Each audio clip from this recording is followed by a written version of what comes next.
Toulouse Métropole, c'est 37 communes, un peu plus de 800 000 habitants. C'est un territoire étendu, 460 km².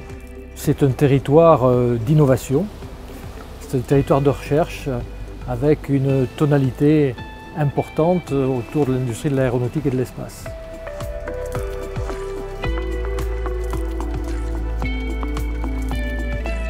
Le programme Territoire engagé porté par l'ADEME nous intéresse dans la mesure où il nous aide dans la réalisation des objectifs qui sont les nôtres en matière de transition écologique. C'est une assistance qui est appréciable et qui nous permet à la fois de juger et de jauger les efforts qui sont les nôtres. Beaucoup d'actions ont été menées, c'est difficile de les synthétiser, mais on peut citer par exemple la décarbonation des déplacements et des transports.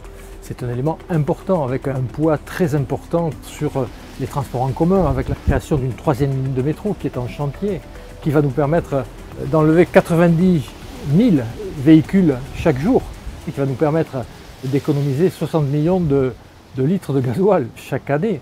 C'est aussi une politique de réseau de surface avec les bus à haut niveau de service de type Linéo qui ont permis un maillage du territoire. Et c'est aussi Téléo qui est une astuce technique pour triompher d'un obstacle mais qui est une réussite, 1,6 million d'utilisateurs au cours de la première année.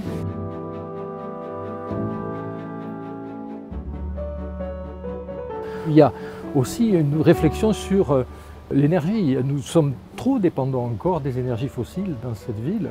Il y a un potentiel de développement d'énergie renouvelable qui est tout à fait certain, en particulier dans le champ photovoltaïque. C'est des choses que nous développons et notre idée maintenant est de massifier le développement des énergies renouvelables. Alors vous êtes ici dans la centrale hydroélectrique du Ramier, sur l'île du Ramier à Toulouse, qui donc utilise les eaux de la Garonne pour produire de l'électricité. Ici, c'est une centrale qui est exploitée par la Régie municipale d'électricité pour le compte de la ville de Toulouse.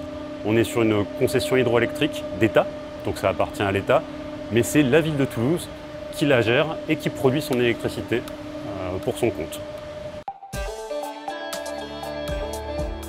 Alors, l'île du Ramier, c'est un peu un théâtre expérimental pour nous en matière d'économie circulaire. C'est un programme qui vise à déconstruire le parc d'exposition qui était là depuis plusieurs décennies, réutiliser plus de 97% des matériaux, et puis c'est un processus de renaturation, de désimperméabilisation d'une surface qui est de 10 hectares à peu près, et qui va être rendue à la population à travers des jardins publics.